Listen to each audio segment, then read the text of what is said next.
Bismillahirrahmanirrahim. Assalamualaikum warahmatullahi wabarakatuh. Sampurasun wargi Bandung Barat.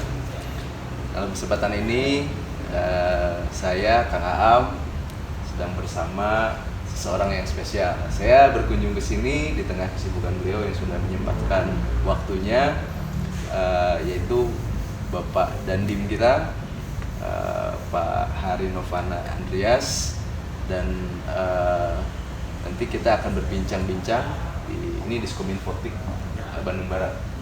Namanya TikTok, Diskominfotik Talking Corner Kabupaten Bandung Barat, seperti itu. Tapi untuk lebih jelas mungkin ya, wargi Bandung Barat, kita persilahkan saja beliau untuk langsung memperkenalkan diri. Dan mungkin wargi Bandung Barat sebagian udah pada tahu ya, jadi silakan, Mas. Baik, terima kasih. Assalamualaikum warahmatullahi wabarakatuh. Waalaikumsalam warahmatullahi wabarakatuh. Saya Letnan Kolonel Infanteri Hari Novana Andreas. Saya Dandim 0609 Cimahi. Tarumanegara ya? Di bawah Korem 062 Tarumanegara Garut. Oh iya. Jadi Kodam 3 Siliwangi. Di bawah Kodam 3 Siliwangi. Di bawah Kodam 3 Siliwangi. Ini terima kasih Mas sudah menyempatkan dan meluangkan waktunya di tengah kesibukan aktivitas. Jadi sebelum kita mulai, kita udah banyak berbincang-bincang dan ya lumayan padat juga jadwalnya. Saya ingin sedikit berbincang-bincang aja ya Mas ya. Mungkin buat edukasi juga kepada masyarakat tentang Kodim 0609 itu kan membawahi, kalau dulu 3 wilayah ya. Dulu apa aja Mas? Kabupaten Bandung, kemudian Cimahi, kemudian Kabupaten Bandung Barat. Ya. Nah, kalau sekarang Kabupaten Bandung sudah ada sendiri. Kodim sendiri ya. Jadi hanya 2 wilayah ya. Iya betul. Kabupaten Bandung Barat dan Kota Cimahi. Kalau Kota Cimahi kan relatif sedikit mungkin lebih kecil karena hanya 3 kecamatan. Kalau Bandung Barat nih ada 16 kecamatan. Ada 16 kecamatan. Wilayahnya juga cukup besar. Iya, 10 koramil. Oh, ada 10 koramil? Iya.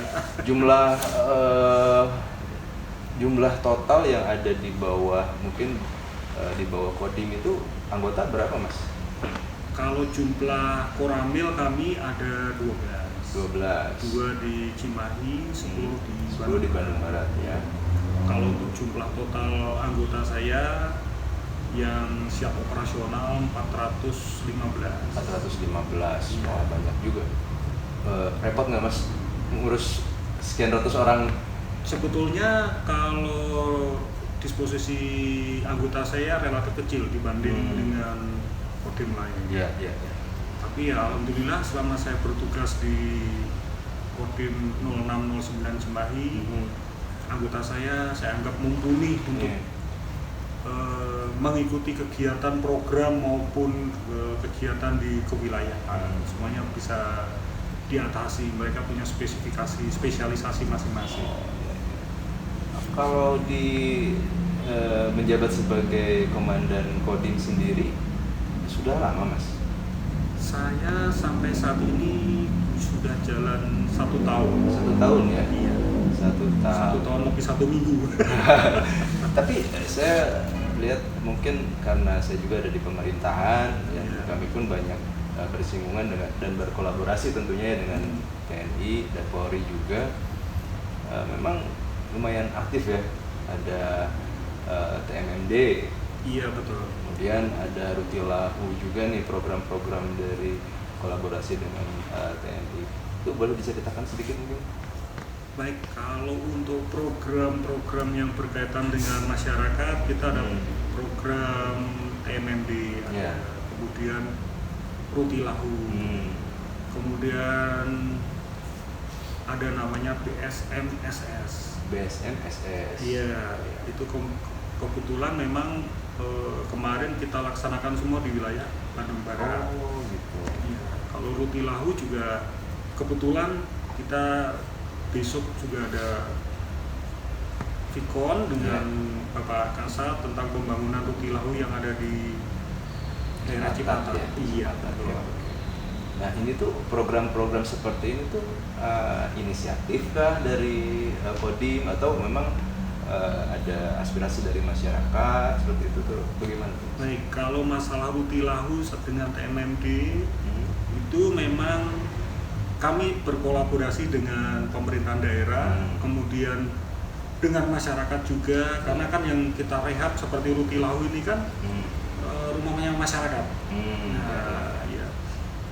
Ada yang kami berinisiatif, kemudian ada yang memang ada perintah dari komando atas kami untuk melaksanakan perbaikan rumah tidak layak huni di sektor ini. Contoh untuk yang dalam waktu dekat ini adalah daerah Cipata. Itu perintah kalau itu. Perintah untuk melaksanakan pembangunan rumah tidak layak huni. Nah, kan tentunya bagi masyarakat ini sangat membantu ya Mas ya. Dan kita tentunya perlu mengapresiasi juga. Terima kasih para pimpinan di TNI mungkin yang membuatkan program ini dan berbagi kepada masyarakat yang ada di Bandung Barat. Ya, ini sangat menarik ya karena langsung bersentuhan dengan masyarakat. Berbeda dengan mungkin pekerjaan atau tanggung jawab yang sifatnya pembinaan kesiapan mungkin ya, atau pembinaan keamanan daerah, kegarnisunan dan lain-lain ya seperti itu. Selama 1 tahun nih Mas sudah bertugas di Kodim, mungkin ada pengalaman yang menarik mungkin yang bisa diceritakan ya. Kalau pengalaman kami selama saya menjabat sebagai Dandim, kalau unik sepertinya memang terjadi banyak peristiwa unik di sini. Karena yang memang kita ketahui untuk wilayah Cimahi Bandung Barat ini kan masyarakatnya urban. Terdiri dari beberapa macam suku, beberapa macam agama, kemudian berbagai macam kepentingan ya gitu Pak. Ya kembali lagi kepada tugas kami. Kami sesuai dengan undang-undang yang sudah ada tentang TNI, itu ada di Undang-Undang 34 tahun 2004. Terutama di pasal 7 ayat 2. Itu tentang tugas TNI di operasi militer selain perang. Ya, itu ada 14 tugas kita. Banyak juga ya? Banyak. Ada poin 9 itu bisa kita gunakan, yaitu membantu tugas pemerintah daerah.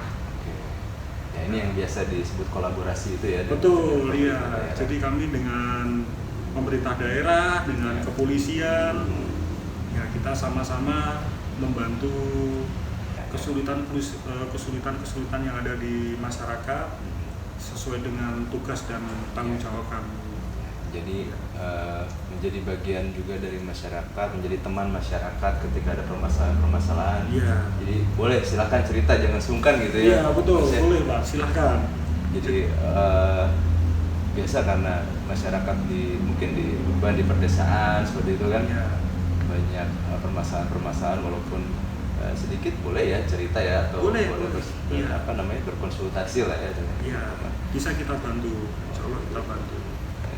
Kemudian selain mungkin program-program tadi, ada program-program unggulan yang memang menjadi tugas pokok fungsinya Kodim itu sendiri mungkin Mas? Baik, kalau sesuai tugas pokok kita dikaitkan dengan program unggulan kita, contoh seperti TMMD.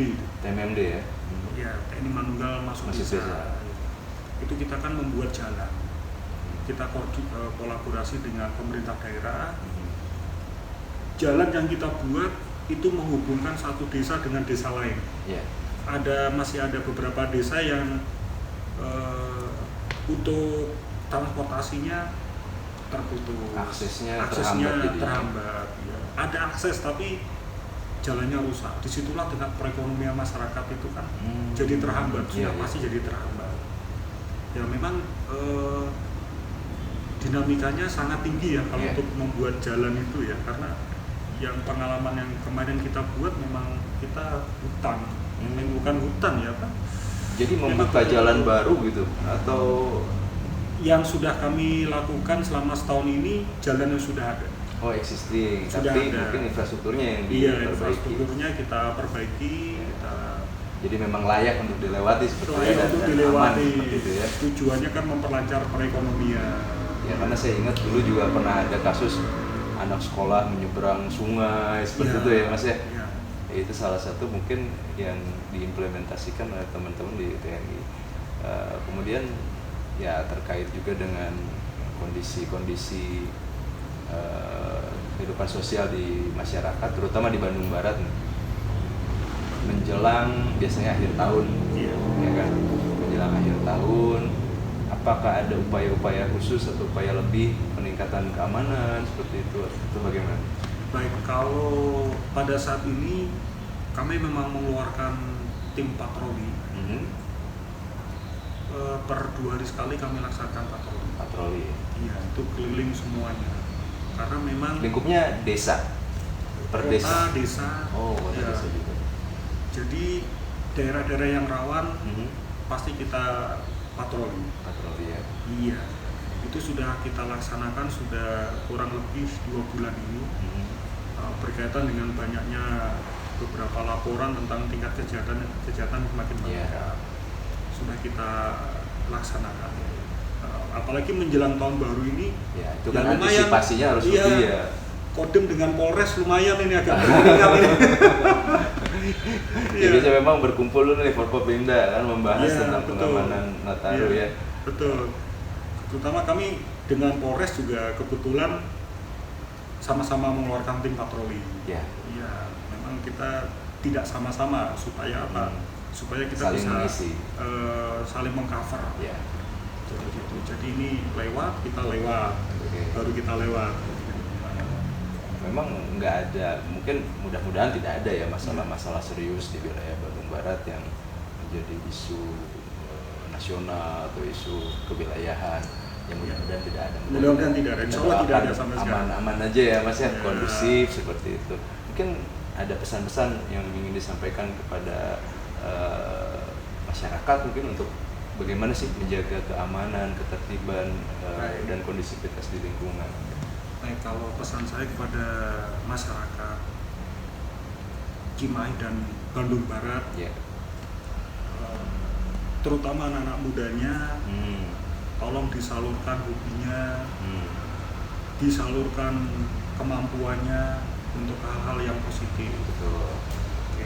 Kemudian yang kedua, apabila mempunyai permasalahan, silakan dilaporkan kepada aparat setempat. Kami di desa juga ada Babinsa, Pak. Ada Babinsa. Ada Babinsa di Siap tingkat juga desa melayani itu, masyarakat. iya, tiap desa ada Babinsa yang mendampingi. Kemudian di atasnya Babinsa dikoordinir oleh Korame. Korame. Ya. Babinsa juga berdampingan dengan Babin Kamtibmas ya. dari kepolisian. Ya. Itu kami selalu bersinergi. Ya. Kita bersinergi terus dalam menjaga keamanan dan ketertiban di wilayah. Ya. Ya, dari kecamatan, kelurahan, desa, semuanya itu kita punya aparat yang siap mengamankan 24 jam. Polisi punya Babin Kamtibmas, kami ada Babinsa. Yang tiap desa semuanya ada pendampingannya di situ. Itu baik dari segi keamanan, kemudian kami juga ada program ketahanan pangan. Kita membantu petani, ya kan? Ada beberapa produk-produk unggulan dari komando kami seperti Bios 44 itu kita perkenalkan kepada masyarakat ya, untuk meningkatkan kesejahteraan hidup masyarakat terutama yang berprofesi sebagai petani. Oh, sampai segini juga ya? Iya. Jadi yang pertama tadi adalah salurkan kreativitas itu atau hobi-hobi teman-teman atau wargi Bandung Barat nih di dalam hal-hal yang positif ya. Yang positif ya. Kemudian sigap, artinya sigap itu ketika ada permasalahan jangan dibiarkan berlarut-larut. Betul. Ketika ada anggota TNI di Babinsa ataupun di Korame silakan sampaikan saja ya, mungkin Betul. bisa jadi penyambung seperti itu. Karena ya kami di wilayah pun perlu ya melakukan koordinasi termasuk teman-teman dari para kecamatan, Betul. para desa, kami selalu berkoordinasi tentang isu permasalahan yang mungkin ada di masyarakat. Jadi masyarakat pun nggak usah sungkan, wargi silakan mendatangi Babinsa ataupun Koramil ketika ada hal-hal permasalahan yang mungkin harus dikomunikasikan. Terutama ada yang sedang booming sekarang ini kan banyaknya informasi hoax. Ya, sabar hoaxnya ya. Itu jangan terus istilahnya diterima mentah-mentah. Ya, itu yang saya tekankan kepada masyarakat semuanya, agar kalau ada berita hoax yang kira-kira bisa membuat kekondusifan wilayah kita, yang bisa menyebabkan kondusif wilayah kita menjadi tidak kondusif, tolonglah dilaporkan dulu kepada Babinsa saya. Atau dikonsultasikan. Iya, dikonsultasikan, dicek dulu kebenarannya. Jangan langsung berbuat. Betul. Ya. Apalagi disebarluaskan gitu ya. Iya, apalagi disebarluaskan. Itu kan keresahan yang ditimbulkan akibat berita-berita bohong tadi gitu. Betul, karena kita juga dari Pemda sendiri, dari Bandung Barat dengan Kodim, terutama kami juga di bidang ketahanan perekonomian itu sudah berusaha semaksimal mungkin. Jadi jangan situasi yang sudah kondusif, keamanannya dirusak dengan adanya berita hoax itu. Ya, itu memang harus difilter lah. Era sekarang zaman teknologi informasi memudahkan penyebarluasan informasi begitu masif ya. Jadi masyarakat terkadang, nah ini ciri-ciri hoax itu juga harus diperhatikan Mas ya. Biasanya judul-judulnya provokatif seperti itu. Betul. Dan sumbernya juga kita harus perhatikan benar-benar sumbernya. Apabila sumber-sumber ini sumber-sumber yang dapat dipercaya, ya itu mungkin beritanya betul gitu. Tapi kalau sumber-sumbernya tidak jelas ya wargi harus lebih teliti lah seperti itu. Konfirmasikan. Apabila ada keraguan, jangan langsung disebarluaskan karena ini akan memprovokasi wargi yang lain. Betul. Silakan dikomunikasikan gitu ya. Iya. Itu mungkin pesan kepada masyarakat. Kalau pesan kepada anggota nih, Mas, untuk mungkin menyemangati teman-teman anggota ketika bertugas, monggo silakan. Baik, kalau sampai pada saat ini saya lihat anggota saya sudah semangat dalam melaksanakan tugasnya di wilayah. Tetap penekanan saya, semua kesulitan masyarakat di sekelilingnya sesuai dengan tugas dan tanggung jawabnya, tolong agar segera diatasi sampai tuntas. Kita siap 24 jam untuk membantu warga kami. Jadi totalitas mungkin ya untuk teman-teman anggota. Totalitas, karena memang kami bertugas di sini kan untuk itu. Nah, memang tugas pokok kita untuk melayani masyarakat. Ya memang kalau membedakan zaman dulu ketika zaman perang dengan zaman sekarang, perangnya ada tapi tidak terlihat mungkin ya. Perang dengan apa? Ya tadi dengan maksud-maksud terselubung, masuk melalui informasi-informasi yang bohong, informasi palsu, hal-hal yang meresahkan secara psikologis mungkin gitu ya. Karena itu akan lebih sulit memang mengatasi itu. Nah, ini tadi yang masalah perang ya. Memang tugas kita ada 2, tugas pokok. Nah, ini gimana nih Mas? Tadi yang di Undang-Undang 34 tahun 2004 di pasal 7 itu ada ayat 1 itu operasi militer perang. Operasi militer perang. Iya, itu ayat 1-nya melaksanakan operasi militer perang. Nah, itu sudah disebut tadi pada saat perang begini-begini itu sudah ada tugas pokok kami situ, tugas dan sudah terlatih untuk melakukan. Di ayat 2-nya itu operasi militer selain perang. Nah, itu seperti apa contohnya? Itu ada pengamanan objek vital yang bersifat strategis, kemudian mengatasi teroris, bencana alam, kebencanaan ya. Terus membantu tugas pemerintah daerah, membantu tugas kepolisian. Itu ada 14. Jadi ada yang tadi apa namanya istilahnya militer dan operasi militer perang dan operasi militer selain perang.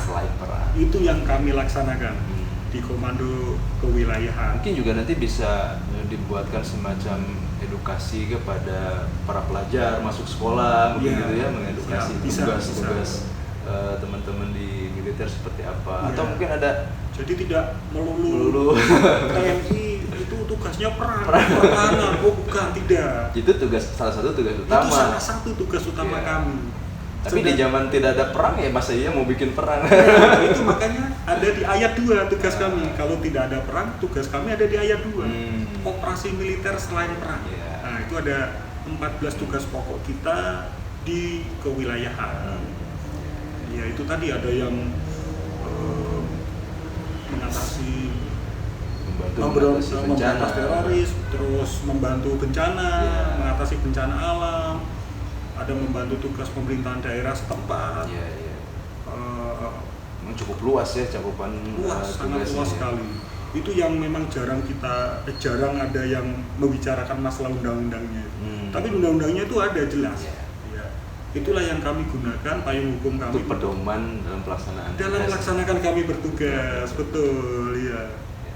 Nah, mungkin juga ada hal-hal yang menarik ya ketika ini banyak juga nih yang tertarik bagi Bandung Barat, misalnya ingin masuk ke dalam anggota keluarga besar satuan TNI. Itu caranya bagaimana, kemudian mungkin ada saran gitu bagi masyarakat. Maksudnya gimana? Ingin mendaftar menjadi tentara. Oh iya. Bisa. Itu memang tiap tahun itu ada 3 pendaftaran ya. Tamtama, Bintara, kemudian perwiranya sendiri. Perwiranya pun ada 2, serta PK dengan Akmil. Kalau darat ya, Akmil kalau angkatan darat. Itu bisa nanti kita, untuk persyaratannya pasti akan diberitahukan secara online. Online maupun diberitakan melalui surat telegram yang nanti kita tembusi ke sekolah-sekolah SMA.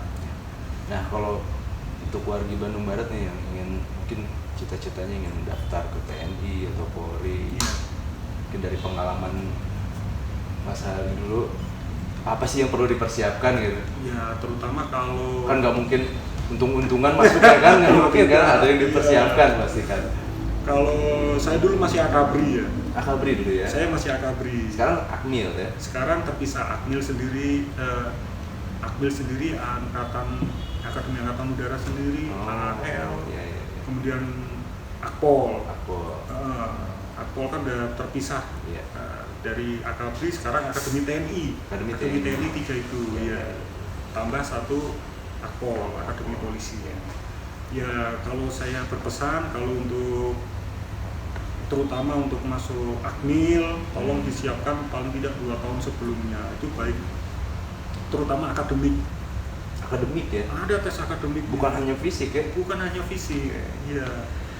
Akademik dulu, kemudian fisik, bisa di pembinaan olahraga dulu, ya kan. Kesehatan terutama, karena kalau kesehatan dipaksakan, ya kalau ada penyakit dalam yang bahaya. Ya, itu kenapa makanya banyak yang tidak lolos di kesehatan terutama. Karena kita tidak bisa mentolerir penyakit dalam. Akibatnya fatal. Yang lain bisa dilatih. Akademik, fisik bisa dilatih. Yang bisa dilatih adalah sakit dalam. Kalau mungkin banyak juga yang biasanya umumnya ya, di mata, mungkin gigi, mungkin seperti itu. Mata kan bisa dioperasi ya? Operasi. Bukan gigi bisa dioperasi juga. Dilatih, mungkin kemampuan berenang, mungkin nanti ada tes-tes yang seperti itu ya kan? Kalau berenang bisa dilatih, bisa dilatih. Ya. Nah, itu tips-tipsnya wargi Bandung Barat. Jadi buat yang ingin nih mendaftar ke TNI ataupun Polri, tetap tidak hanya secara fisik, tidak hanya secara akademik, juga kesehatan, yang perlu dijaga, terutama apabila ada penyakit dalam yang ya mungkin ini bisa berbahaya, tidak bisa ditolerir. terkait juga nih dengan cita-cita atau harapan secara pribadi ataupun secara kedinasan untuk kondisi sosial masyarakat di Bandung Barat, mungkin ada yang bisa disampaikan, Mas? Baik, untuk warga Bandung Barat secara umumnya ya, dengan adanya kondisi tahun depan ini sudah mulai pasca pemilu ya, tahun politik ya. tahun politik, Ya. kita sama-sama jaga ketentraman, kehidupan ya kan, keamanan Ya. yang ada di Bandung Barat terutama ya kan, jangan terpengaruh isu-isu yang tidak jelas dari mana. Ini pasti banyak nih ya, iya pasti isu-isu banyak, ini ya. pasti banyak, dinamikanya sangat tinggi. Yang jelas mari kita sama-sama menjaga Ya. kondusivitas keamanan Ya. yang ada di Bandung Barat. Kemudian apabila terjadi penonjolan di wilayahnya yang tidak wajar, segera dilaporkan kepada kami, bisa melewati Babinsa, Koramil ya, pada Danramil, bisa langsung ke Kodim. Kita harus sama-samain. Karena bukan tidak mungkin ya ada pihak-pihak yang menyusupi kepentingan-kepentingan politik ya, seperti Betul, itu yang kadang harus kita waspadai. Iya. Jadi, Harus sama-sama nih, Iya. harus kolaborasi dengan masyarakat, nggak bisa kami kerja sendiri. Nah, iya betul. Iya, karena luas banget nih. Karena masyarakat fungsinya sebagai kontrol sosial ya. Jadi Betul. ketika ada hal permasalahan itu ya harus berdasar kecurigaan kita beralasan. Iya, betul. Tapi tidak dibiarkan. Betul, gitu. betul, Harus betul. ya, menjaga sebisa mungkin, mencegah lebih baik gitu. Iya. Mungkin seperti itu. Sama-sama mencegah. Sama-sama Mari kita mencegah. sama-sama mencegah. Iya. Ya, mungkin banyak yang ingin kita diskusikan, Mas ya. Tapi mungkin waktu juga yang harus mencukupkan diskusi kita sampai di sini. Saya mewakili Dinas Kominfo Kabupaten Bandung Barat mengucapkan terima kasih banyak atas kesempatan yang diberikan. Saya sudah bisa main ke kantor Pak Dandim nih. Pertama kali saya main ke ruang kerja Pak Dandim, sangat menjadi kebanggaan bagi saya. 24 jam terbuka. Siap. Semoga sukses selalu. Amin. Kakak saya nih dimanapun bertugas nantinya. Amin. Karena Amin. masih sangat muda, dan juga semoga Allah selalu melindungi kita semua, Amin. khususnya Pak Dandim dalam melaksanakan tugas. Dan ya tadi seperti disampaikan, cita-cita ataupun harapan di masyarakat, semoga keadaan itu bisa tetap kondusif, terjaga, terjalin juga komunikasi apabila ada hal-hal yang memang perlu dikomunikasikan dengan teman-teman dan anggota-anggota di mungkin seperti itu ya, Mas ya. Iya. Oke, mungkin akhir kata saya Kang Aam dan Letkol Infanteri Harinovana Andreas. ya pamit undur diri. Billahi taufiq wal hidayah. Wassalamualaikum warahmatullahi wabarakatuh.